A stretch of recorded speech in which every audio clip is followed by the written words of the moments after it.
Labor.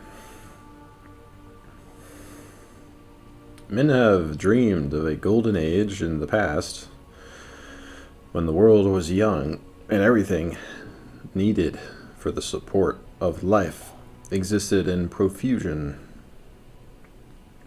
Earth, Lucretius writes, first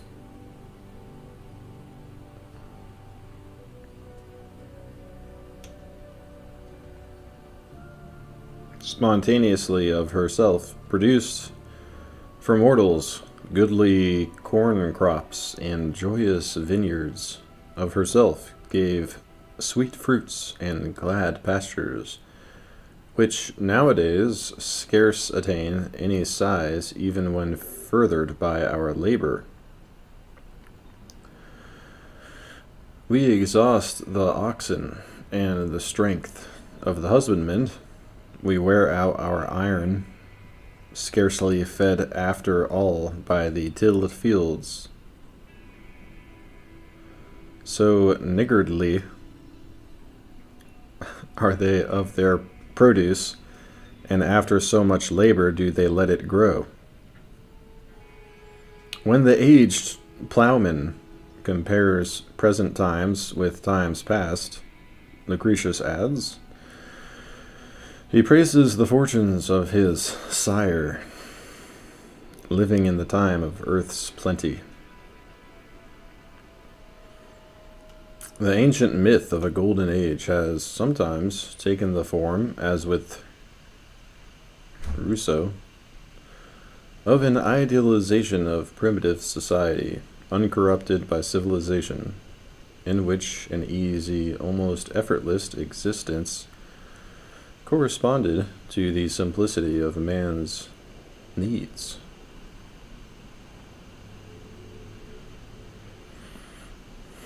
Rousseau pictures a situation in which the produce of the earth furnished man with all he needed, and instinct told him how to use it, so that singing and dancing, the true offspring of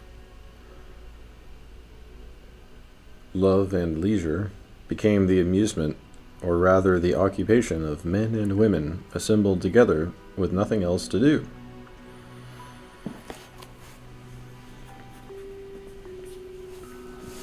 In our own day, industrial utopias have been projected into a future made free from toil by the adequacy of machines, or the efficiency of atomic energy.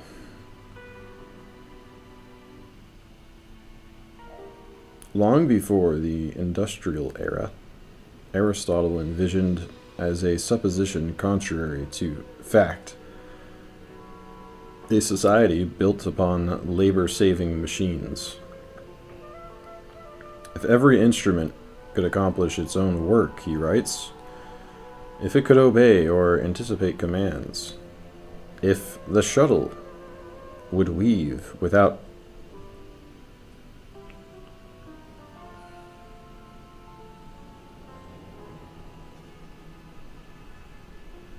a hand to guide it, the chief workman would not want servants nor masters' slaves.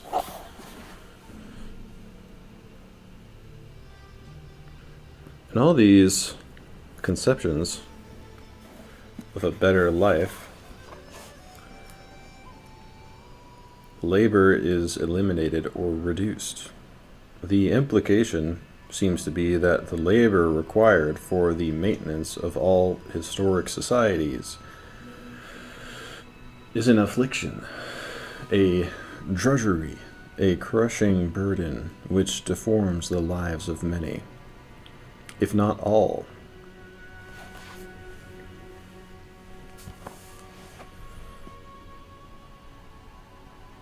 The pains of toil do not belong to human life by any necessity of human nature, but rather through the accident of external circumstances which might be other than they are.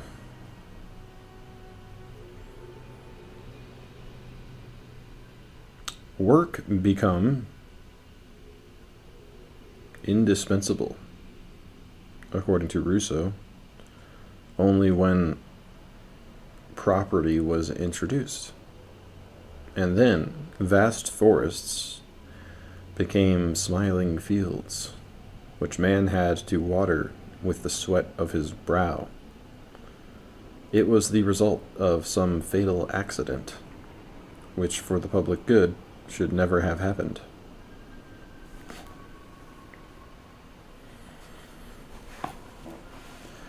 Man might have realized his nature more surely and richly if, like the lilies of the field, he neither toiled nor spun.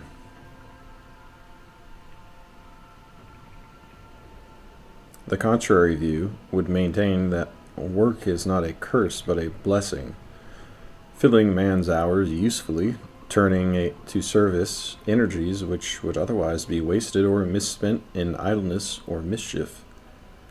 The sinfulness of sloth implies the virtue of work.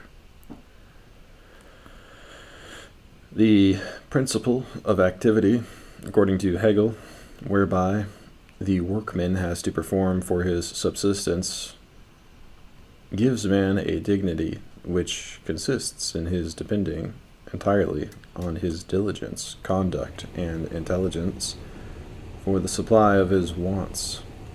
In direct contravention of this principle are pauperism, laziness, inactivity.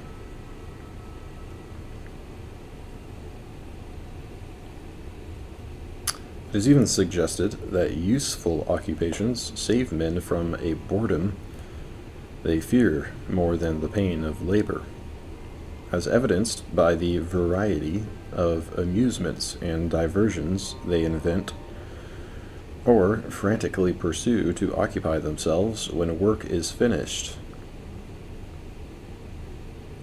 The satisfactions of labor are as peculiarly human as its burdens, not merely to keep alive, but to keep his self-respect. Man is obliged to work.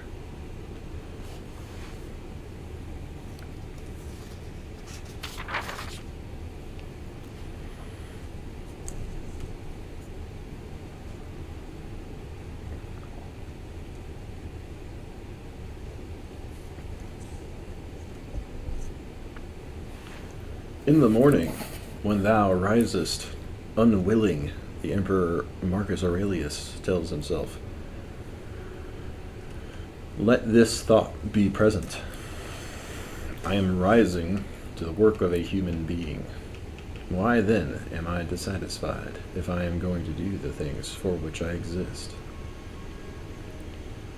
and for which I was brought into the world? Or have I been made for this, to lie in the bedclothes and keep myself warm? But this is more pleasant. Dost thou exist, then, to take thy pleasure, and not at all for action and exertion? The perspectives of theology give still another view of labor. It is not an accidental misfortune which men may some day be able to correct, but neither is it a blessing nor the thing for which man was created. When the golden age of Saturn came to an end, and Jupiter replaced him on the throne of heaven, then, as Virgil tells the story, labor was first introduced into the world.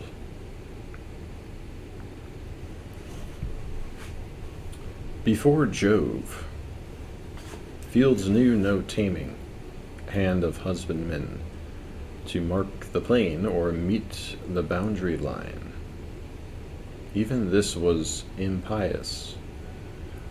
For the common stock they gathered, and the earth of her own will, all things more freely, no man bidding, bore.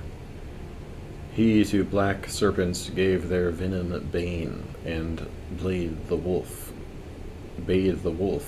go prowl, and ocean toss, shook from the leaves their honey, put fire away, and curved the random rivers running wine. that used by gradual dint of thought on thought might forge the various arts with furrow's help, the corn blade win, and strike out hidden fire from the flint's heart.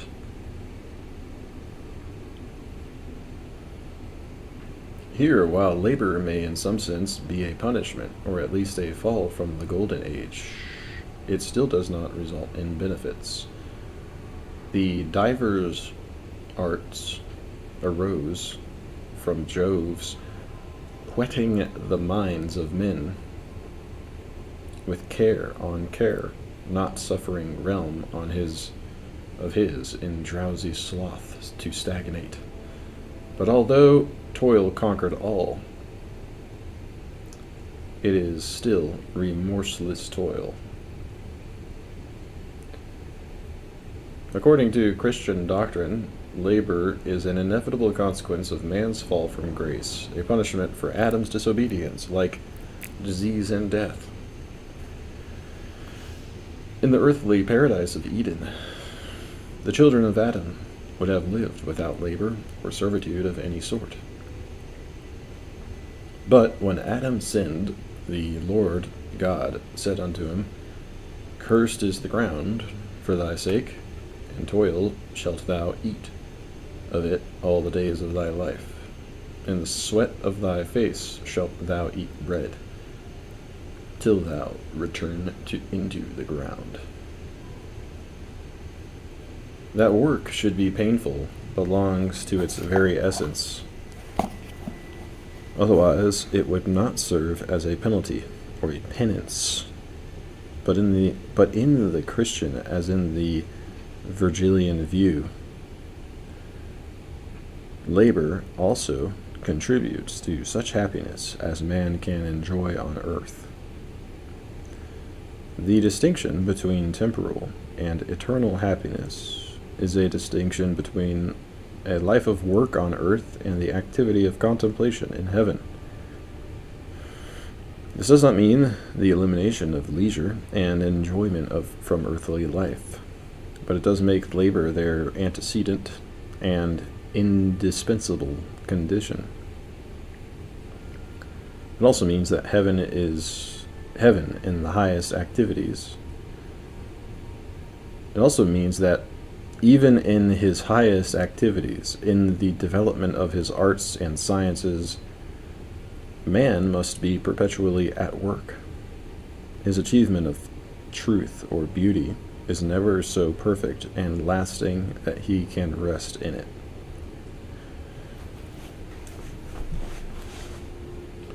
In these diverse conceptions of the relation of labor to human life, work seems to have several different meanings. It always involves activity or exertion.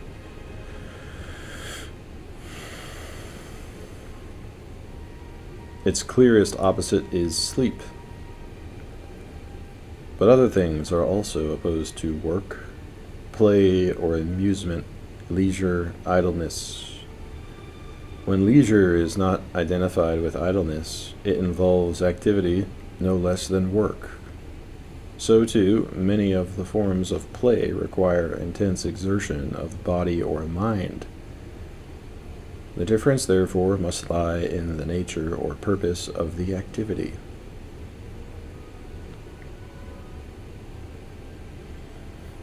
Aristotle suggests what the difference is when he puts play, work, and leisure in an ordered relationship to one another. Nature, he writes, requires that we should be able not only to work well, but to use leisure well. Leisure is the first principle of all action, and so leisure is better than work, and is its end. As play, and with it rest, i.e. sleep, are for the sake of work, so work in turn is for the sake of leisure.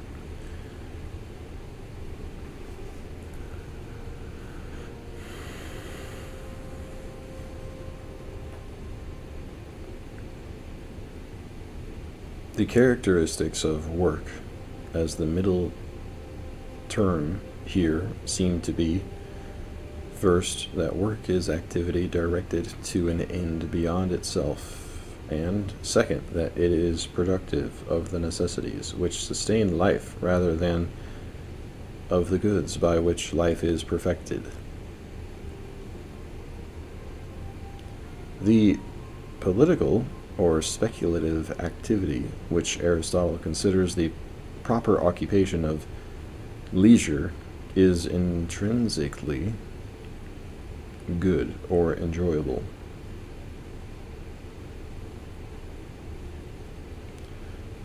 For participation in such activities, leisure, in the sense of time free from labor, is required. But since the good life cannot be lived unless life itself is sustained,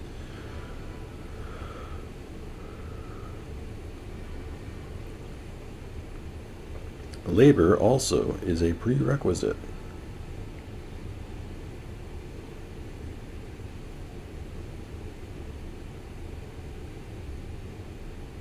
Work is thus defined by wealth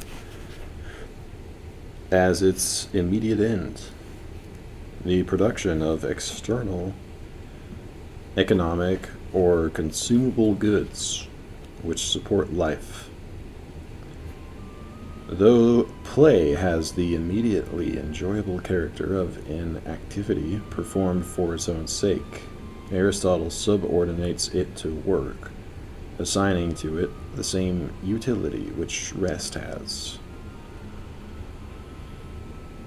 Both refresh men from the fatigues of labor and recreate the energies needed for work. Amusement, he writes, is needed more amid serious occupations than at other times. For he who is hard at work has need for relaxation, and amusement gives relaxation.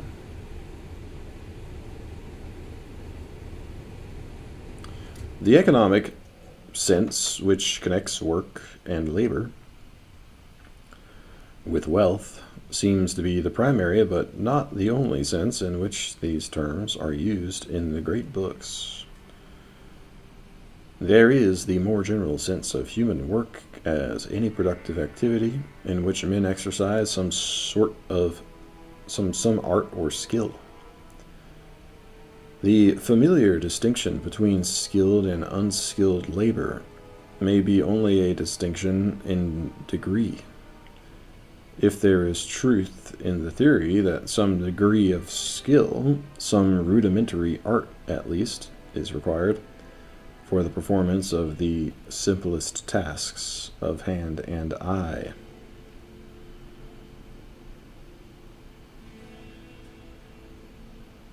Kinds of work, according to this theory, can be differentiated by reference to the type of art involved. The ancient distinction between the servile and the liberal arts also divides workers into those who manipulate and transform physical materials and those who employ the symbols of poetry, music, or science to produce things for the mind. The distinction between manual and mental work, based on the character of the work itself, is not to be identical with the distinction between slave and free labor. The latter is based on the status of the worker. Even in the slave economies of the ancient world, some freemen were artisans, farmers, or sailors, and some slaves were philosophers. Nor is mental as opposed to manual work necessarily directed to the production of the goods of the mind.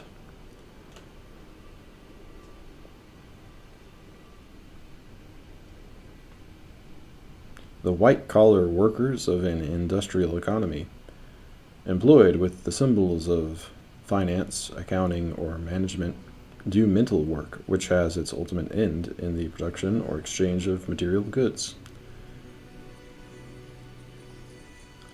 There are still other traditional distinctions among kinds of work and types of workers, all of which cannot be put together into a single scheme of classification without much overlapping.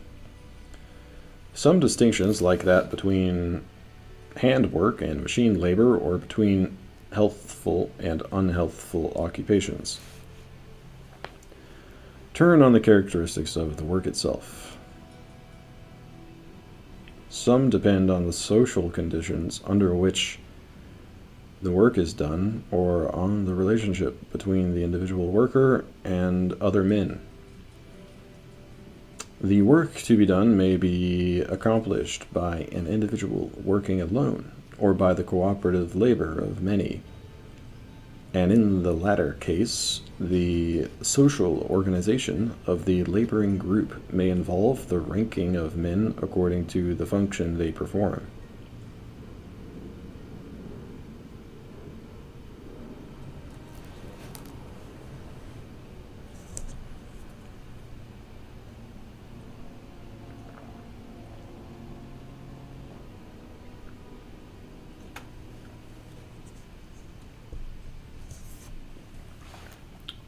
Functions they perform.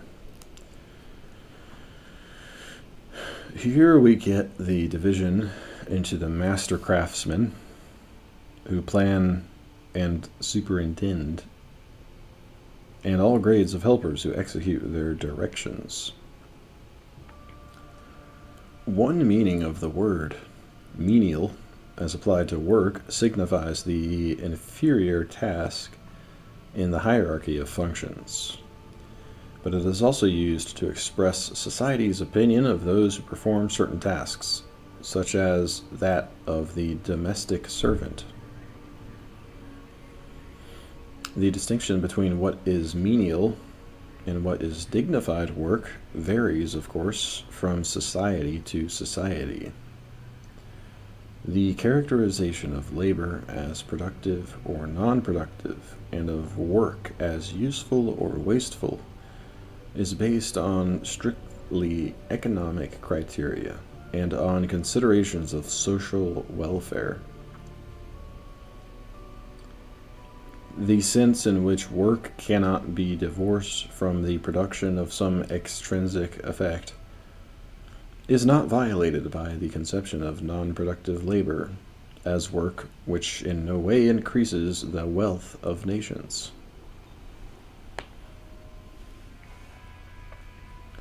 There is one sort of labor which adds to the subject upon which it is bestowed.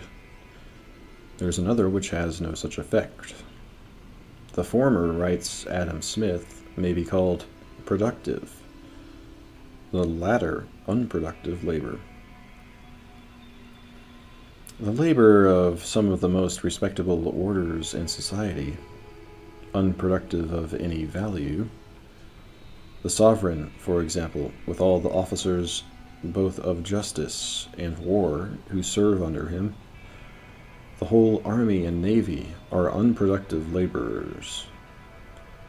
Like the declamation of the actor, the harangue of the orator, or the tune of the musician, the work of all of them perishes in the very instant of its production.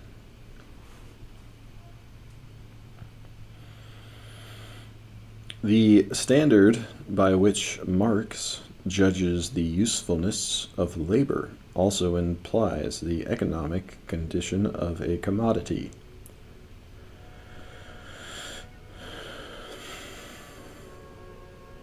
Nothing can have value, he says, without being an object of utility.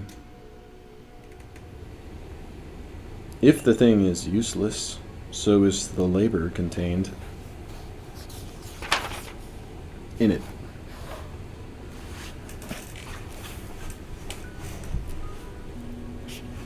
But Marx also adds a criterion of social utility. Whoever directly satisfies his own wants with the produce of his labor, creates, indeed, use values, but not commodities.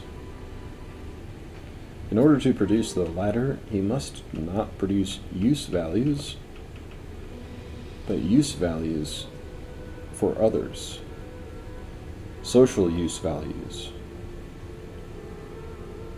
It is by this last criterion that Marx criticizes the capitalist economy for its most outrageous squandering of labor power in superfluous or socially useless production. The principle of the division of labor does not depend upon any particular classification of work or workers according to type, nor does it belong to one system of economy rather than another. But the ancients, concerned as they were with its bearing on the origin and development of the state,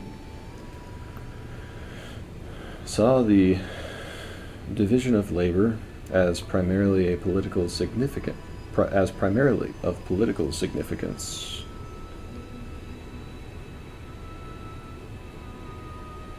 Whereas the moderns are more concerned with its economic causes and consequences. Thucydides compares the poverty and crude life of the early Hellenic tribes with the wealth, the power, and the civilization of Athens, Sparta, Corinth, and other city-states at the opening of the Peloponnesian War. The difference is not to be accounted for in terms of the invention of new tools, but rather in terms of the greater efficiency in production, which is obtained by a division of labor. This is both an effect and a cause of the enlargement of the community and its increasing population.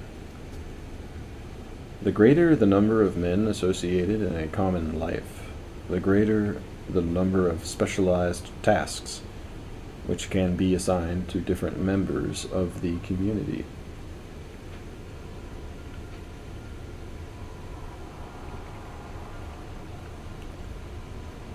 This observation is formulated by Plato and Aristotle in their accounts of the origin of the state.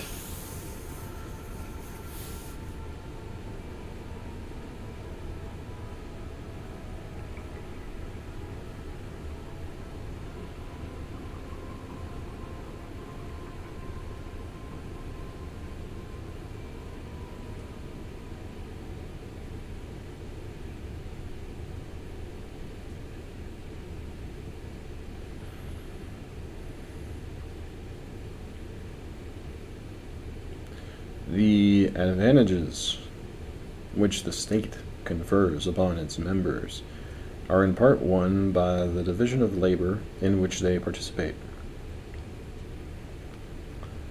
The isolated family, Aristotle remarks, is barely able to supply the everyday wants of its members. The tribe or village, which is an association of families, can achieve a little more than bare subsistence, but not until several tribes unite to form a city does a truly self-sufficing community come into existence, and one with an adequate division of labor. Some men, if not all, can then acquire the leisure to engage in the arts and sciences and politics, the pursuits of civilization which have their material basis in sufficient wealth. The effect of the division of labor on the social structure of the state seems to be generally agreed upon by all observers, ancient and modern. Men are divided into social classes according to the kind of work they do, not only by reference to the type of economically productive labor, but also in terms of the distinction between labor and leisure, or between economic and other functions in society. All do not agree, however, that such class distinctions are as beneficial to society as the increase of wealth or opulence which the division of labor affords. They not only threaten the unity and peace of the society, but tend to degrade the condition of labor by reducing the individual worker to a cog in the machine. The division of labor frequently restricts him to a slight and insignificant task, repetitively performed, and so makes it impossible for him to develop his skill or to enjoy any pride of workmanship. From a purely economic point of view, Adam Smith advocates the greatest intensification of the division of labor. Each more minute subdivision of task augments efficiency in production. But from the human point of view, he sees that this method of maximizing wealth by dividing men into functional groups, one man, one task, leads to the mental impoverishment of the men, who require a multiplicity of functions for their development.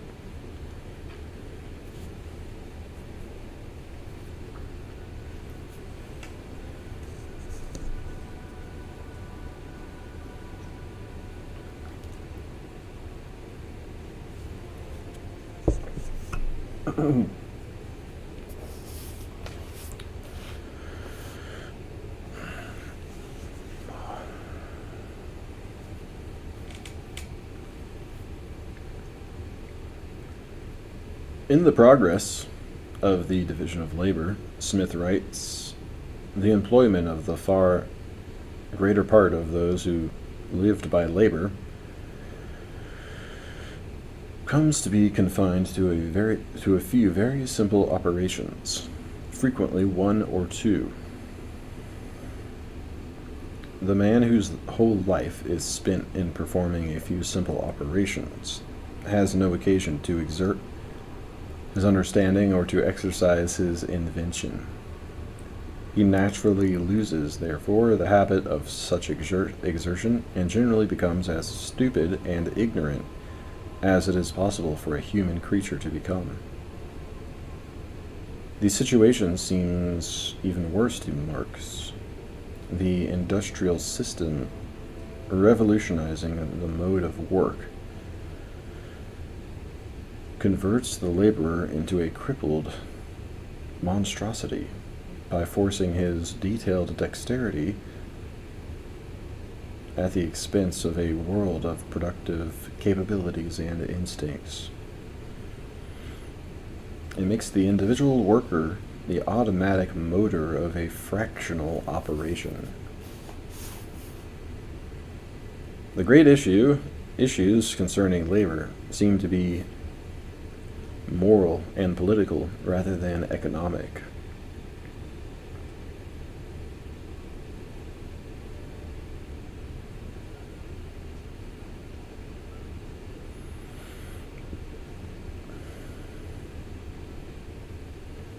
The consideration of the division of labor from the point of view of efficiency in production remains purely economic only when it is abstracted from any concern about the effect upon the laborer.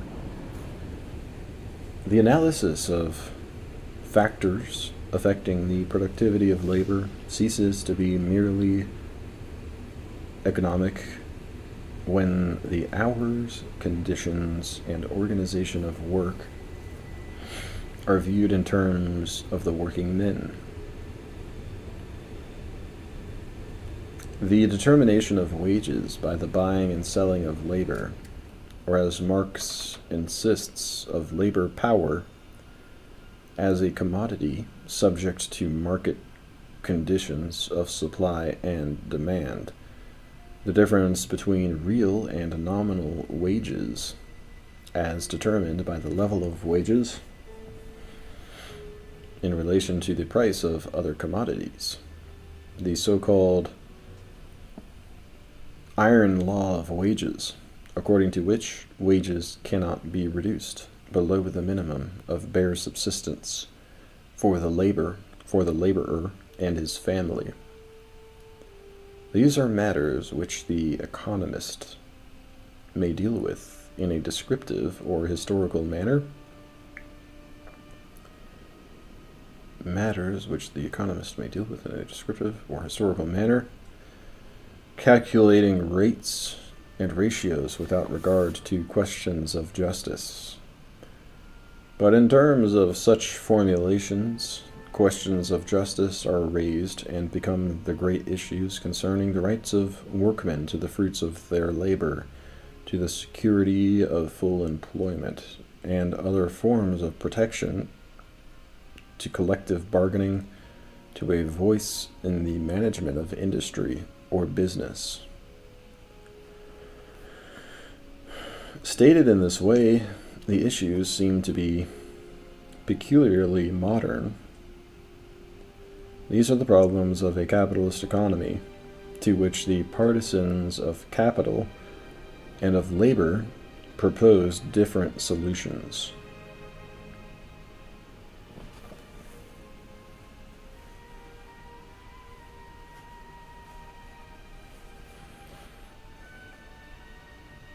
Yet the principles of justice to which the parties in conflict appeal seem to be no less applicable to earlier conflicts in other economic systems, between master and slave, or between feudal lord and serf. All the institutional differences among these three economies should not, according to Karl Marx, conceal from us the profound analogy which obtains in the relation between owners and workers, whether the workers are chattel slaves, peons bound to the land, or industrial proletarians selling their labor power.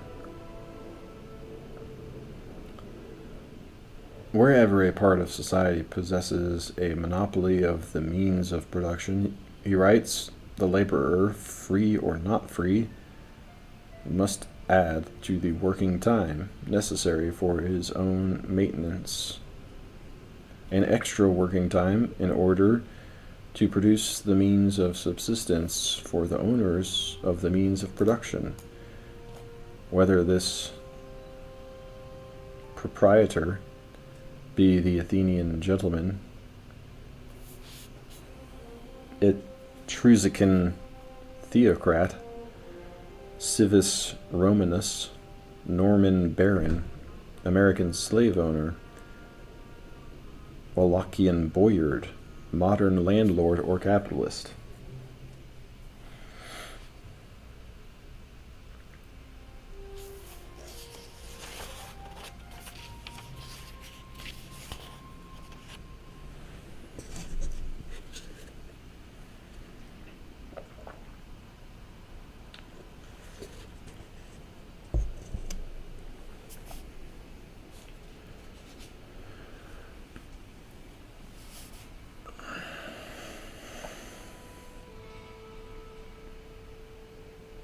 Marx undertakes to explain how the surface difference between slave labor and wage labor conceals the analogy. In slave labor, even that part of the working day in which the slave is only replacing the value of his own means of existence, in which therefore he works for himself alone, appears as labor for his master. All the slave's labor appears as unpaid labor. In wage labor, on the contrary, even surplus labor or unpaid labor appears as paid. There, the property relation conceals the labor of the slave for himself. Here, the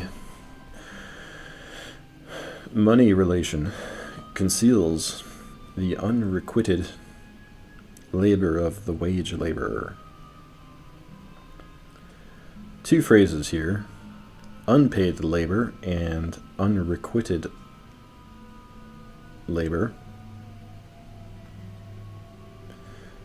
indicate that Marx is thinking in terms of justice. Elsewhere, he calls the industrial proletariat wage slaves to emphasize the presence in an apparently free economy of the same unjust exploitation which the word slave connotes when it refers to the use of men as chattel.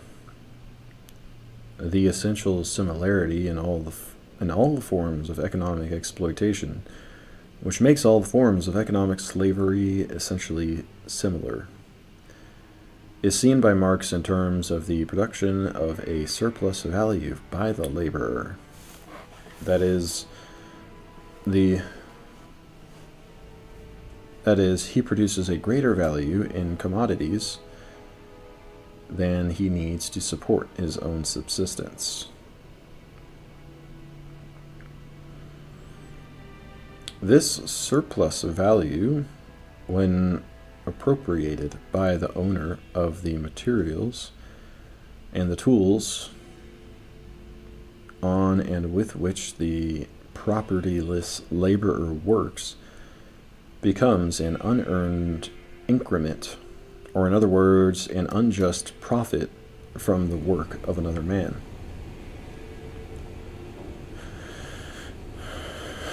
The controversy over the theory of surplus value in Marx's Capital can be separated from the controversy over the revolutionary program of the Communist Manifesto, but neither can be separated from issues of justice. It is questionable whether those economists join issue with Marx, who criticize his analysis in terms of the facts or conclusions of economics as a purely descriptive science, and who put aside all considerations of the fair and the equitable. Yet those facts or conclusions, especially with regard to the operation of the capitalist economy, become relevant in the dispute as to whether capitalist profits are intrinsically unjust, because they are incapable of accruing except from the exploitation of labor. Those who dispute this matter seldom deny that chattel slavery is unjust. On that, there may be conflicting opinions, as indicated in the chapter on slavery, but they are not germane to the present issue. Nor do the opponents seem to argue their case in terms of a different theory of what is just and unjust. They themselves appeal to the common principle of fairness in exchange and distribution to defend the rights of the owners of capital to a profit in return for their own prior labor in accumulating capital stock, as well as for the risks they take when they invest their reserves in productive enterprises. The problem, therefore, seems to narrow down to such questions as whether laborers are exploited when they receive in wages less than the full value their work creates, whether capitalist profits are entirely reaped from the surplus value, which is the differential between what labor creates and what labor receives, or whether, if profit is not identical with surplus value, it always contains a marginal element of unearned increment derived from the exploitation of labor.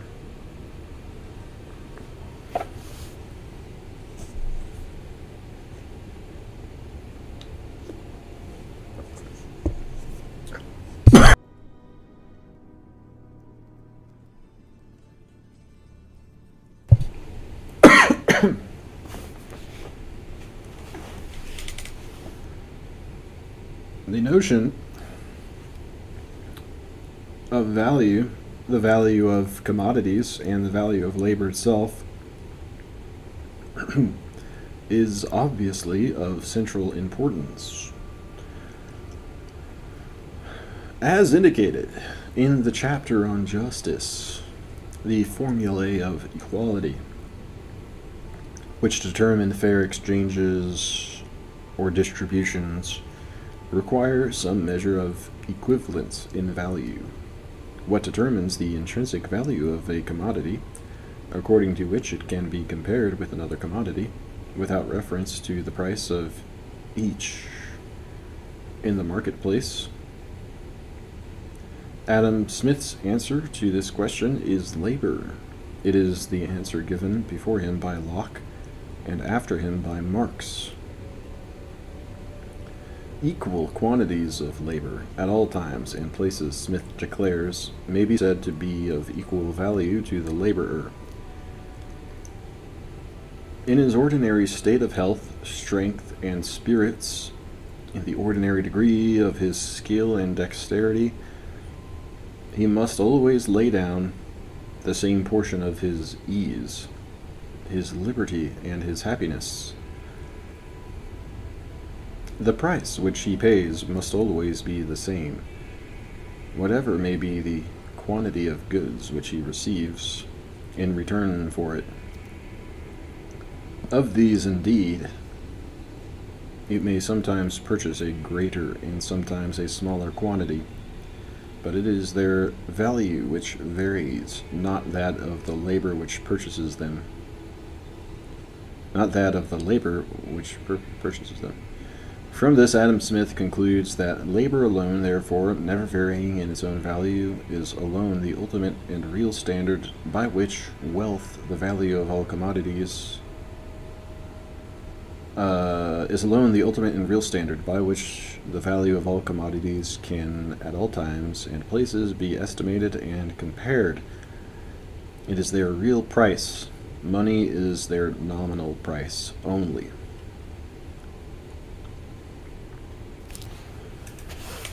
This labor theory of value raises further question of the value of labor itself. What determines its natural or real price, as opposed to its market or nominal price? On this, Marx and Smith appear to part company, which may account for their further divergence when Marx declares that the real value of labor is the cost of its production, not the average price it can command in the market, and then goes on to explain how a surplus value is derived from the capitalist, who pays for labor power on a basis of the cost of producing and sustaining the laborer, but uses his labor power to produce a real value in commodities which exceeds the real price of labor itself. Smith, on the other hand, holds that the whole produce of labor belongs to the laborer only in that original state of things which precedes both the appropriation of land and the accumulation of stock. When land becomes private property, the landlord makes the first deduction in the form of rent, and the capitalist, or the person who invests some part of his stock accumulation, makes a second deduction in the form of profit. After rent and profit are taken, the laborer's wage represents what is left of the whole produce of labor.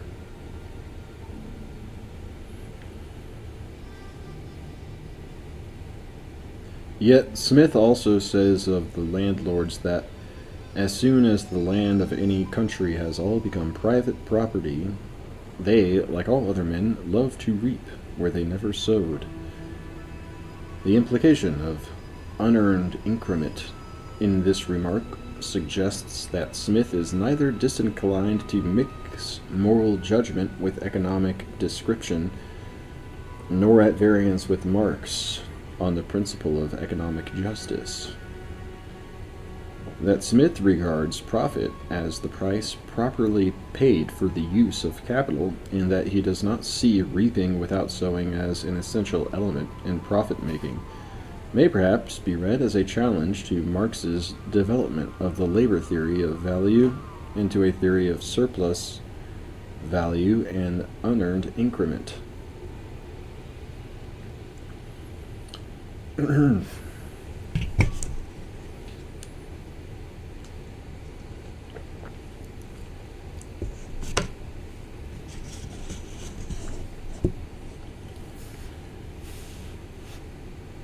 is possible, of course, that the difference in the conclusion of Smith and Marx from a common promise can be explained by the different directions their analyses take. It may not represent a direct opposition on a point of fact. The proposition that value derives from labor seems to yield a number of theoretical consequences. Locke, for example, holding that it is labor which puts the difference of value on everything, makes this the basis for the right to private property. Certainly in its original appropriation from the common domain, which is God's gift to mankind. Though the earth and all inferior creatures be common to all men, yet every man has a property in his own person. The labor of his body and the work of his hands, we may say, are properly his. Whatsoever then he removes from the state that nature hath provided and left it in, he hath mixed his labor with, and joined to it something that is his own, and thereby makes it his property. This view seems to be shared by Rousseau.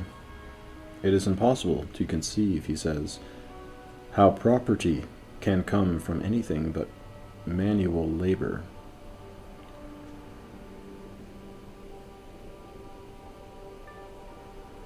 For what else can a man add to things which he does not originally create, so as to make them his own property? In the same vein, Smith declares that the property which every man has in his own labor, as it is the original foundation of all other property, so it is the most sacred and inviolable. What further conclusions follow from this justification of private property as a right founded upon labor? How is the original right to property extended into a right of inheritance? How does the conception of the origin of property bear on the Marxist conception of the origin of the proletariat, the propertyless workers who have nothing but their labor power to sell? Denying the charge that communists desire to abolish the right of personally acquiring property as the fruit of man's own labor, Marx and Engels make the countercharge that the development of industrial capitalism has to a great extent already destroyed it and is still destroying it daily. They propose public ownership of the means of production to protect the property rights of labor. They seek to abolish only the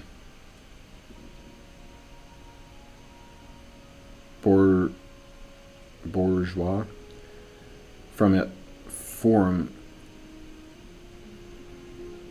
of private property, which, in their view, is a use of property to exploit labor.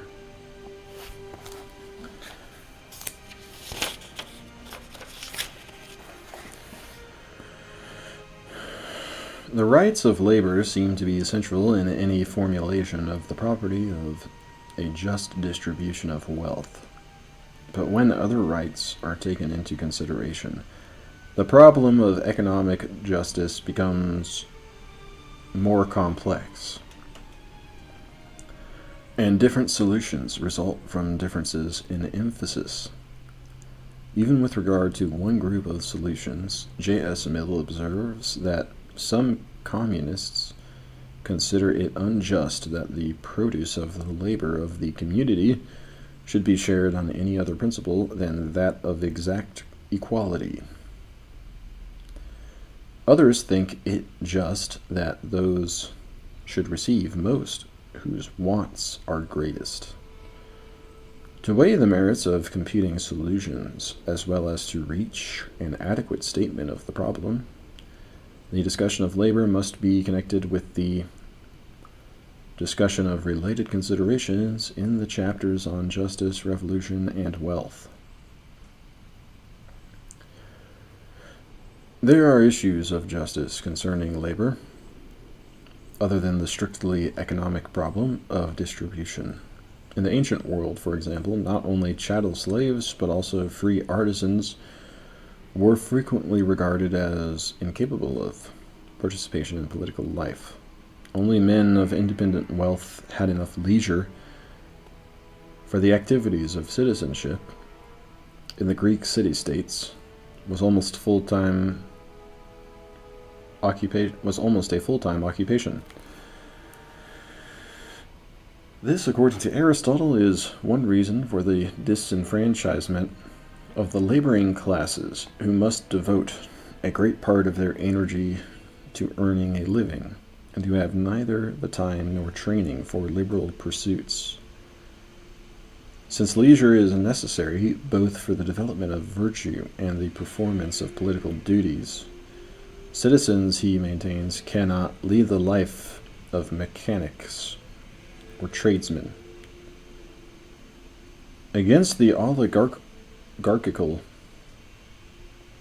view, which also involves the notion that wealth deserves special political privileges, the Greek democrats take the position that all free men should be citizens on an equal footing,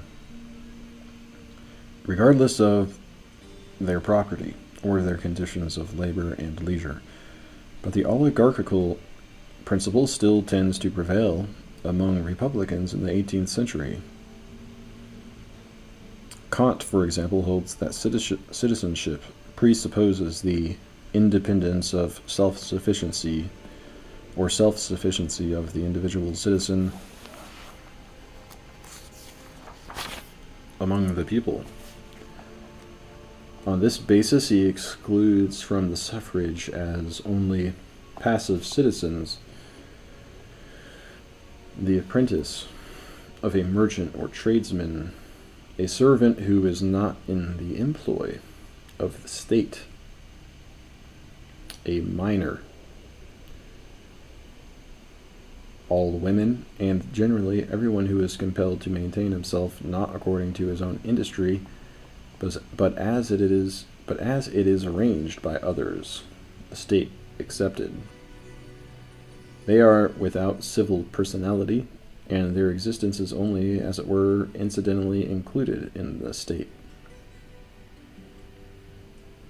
The preference shown by the writers of the Federalist for a republican as opposed to a democratic form of government, or representative government as opposed to direct democracy, rests partly on their fear of the political incompetence, as well as the fractional interests of wage earners and day laborers.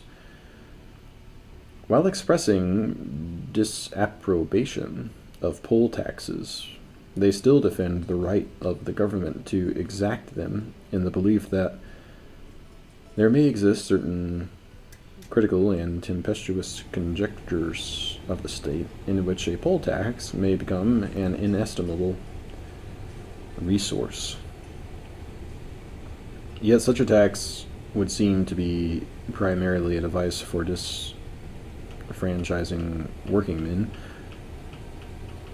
of no property and small income. And in the opinion of a later day, it is so regarded.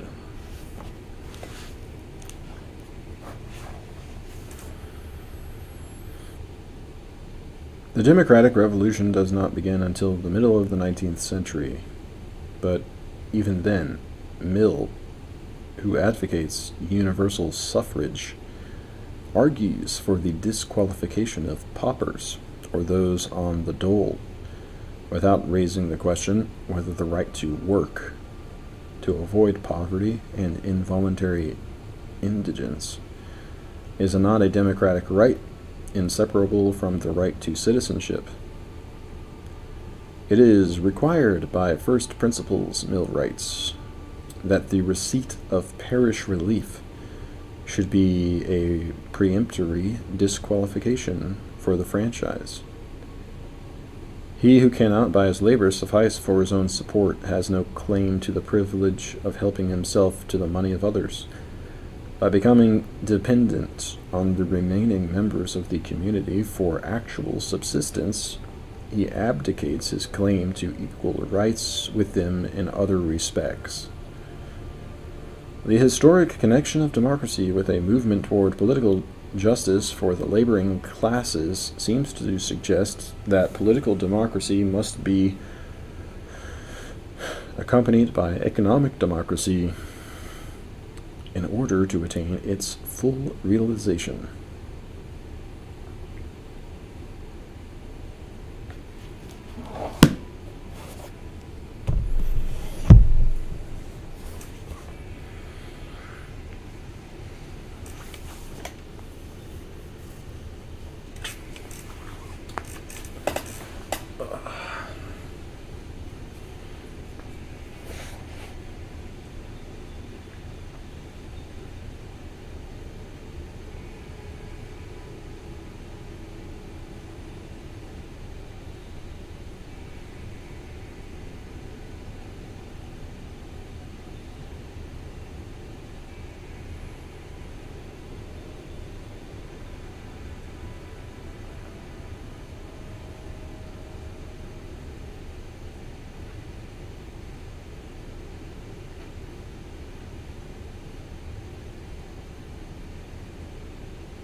Well, Christ said it was better to give than receive.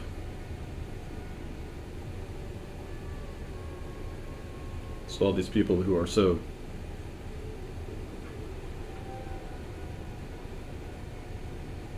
concerned with what is just or unjust are just ignorant of the truth in the first place.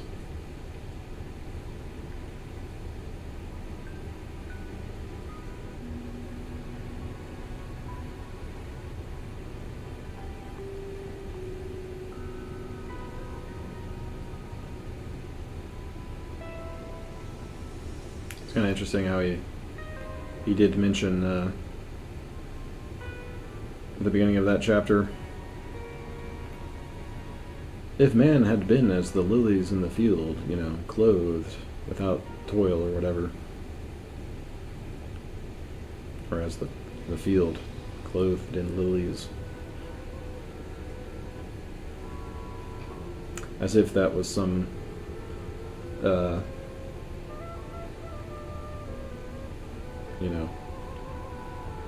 inconsequential possibility that didn't happen.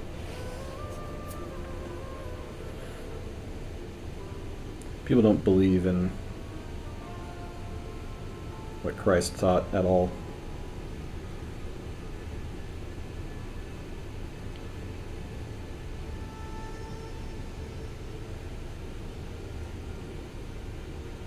And that's why you have the world the way it is.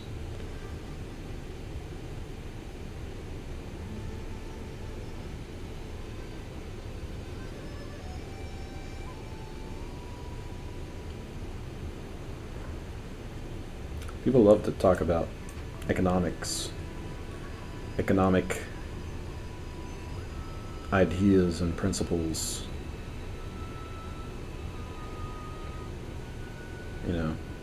What's fair? What should be mine? What is right for me to give up? What is right or wrong for someone else to withhold from me?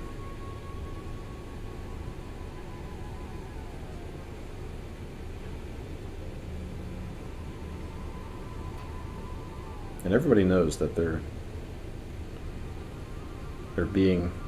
all being naughty together.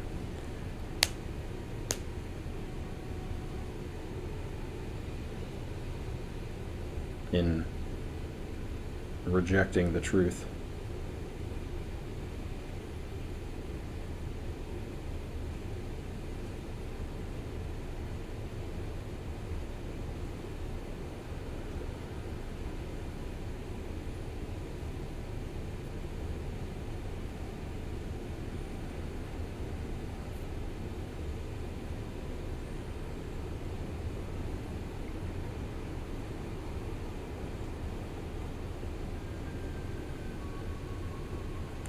Of course, what's really valuable is not of this world.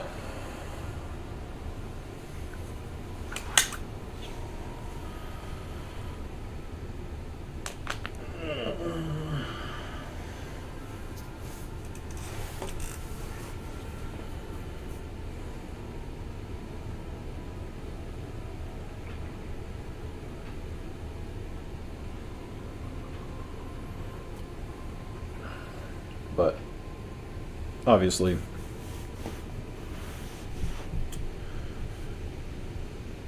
the realities of life seem to dictate that you have to labor to. I'm not saying I don't believe in labor.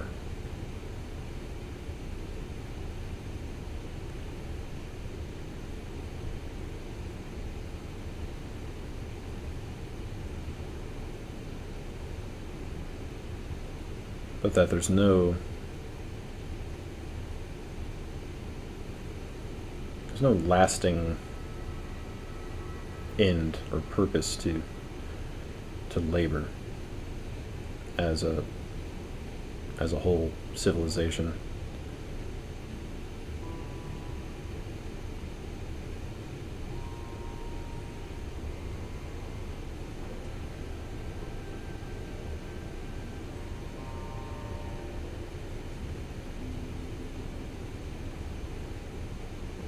I mean, you can accumulate all this wealth and everything.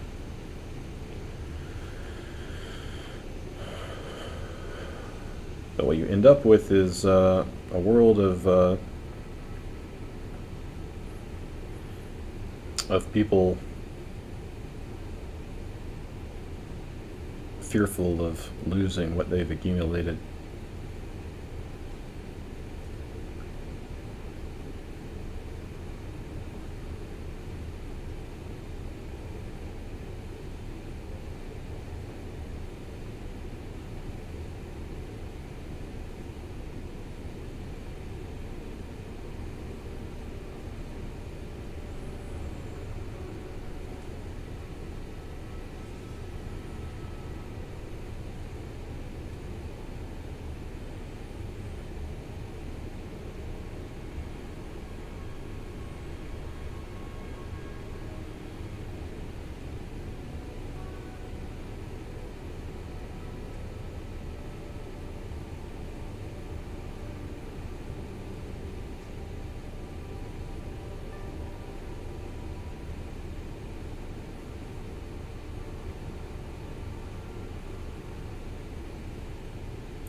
Of course, if you don't work, you end up being dependent on other people. You end up living on the streets, just sort of at the mercy of whatever is most immediately available to you to survive on.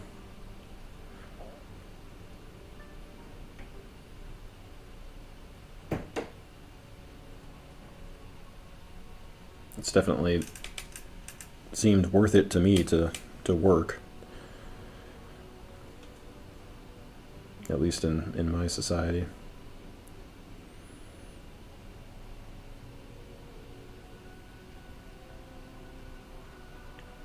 So now I can pay for an apartment.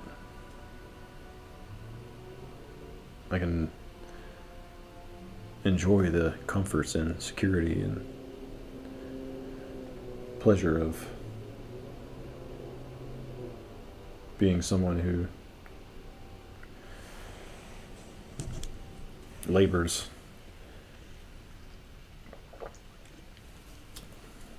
that was difficult for me to learn. There was a time in my life where I could not labor productively. I think it's a shame that public school, young people are just thrown in public school and sort of kept there, kept out of trouble for 8 hours a day. And they don't really learn how to be self-sufficient. And then, they go to college and they borrow a ton of money, go into huge amounts of debt, still without knowing how to be self-sufficient. So they start off life, in the red. Not only in the red, but also, 22 years old without knowing how to work. And with debt to pay.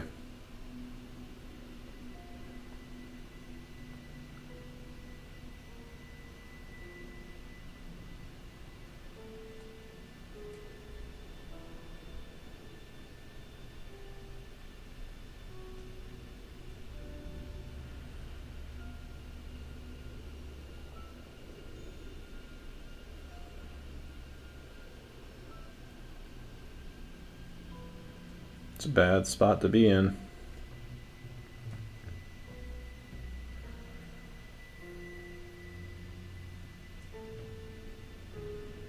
And then you'll just do whatever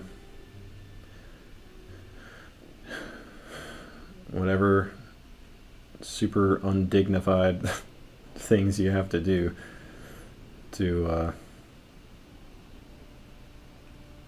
receive a wage at that point. Because you have no choice. You have no freedom in the matter of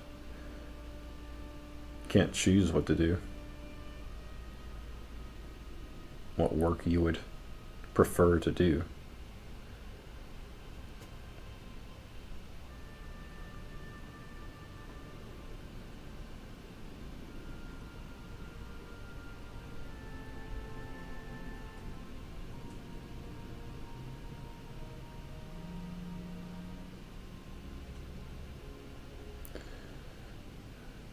Yeah, all these college kids, like,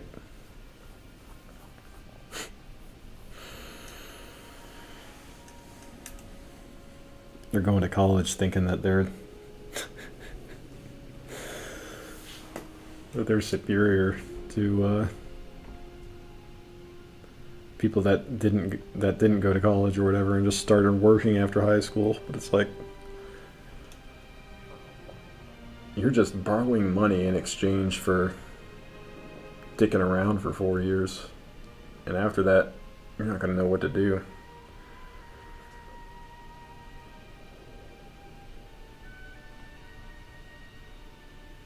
Although,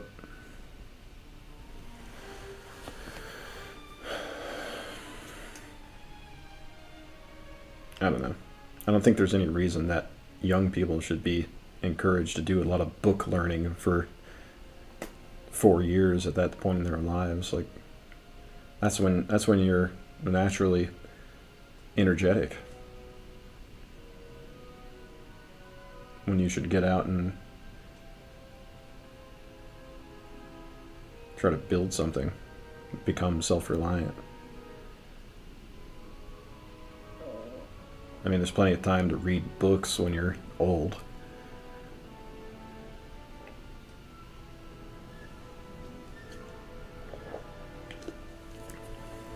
If you're not curious about anything, then you shouldn't try to force children to learn if they're not curious. Because they naturally are curious about things.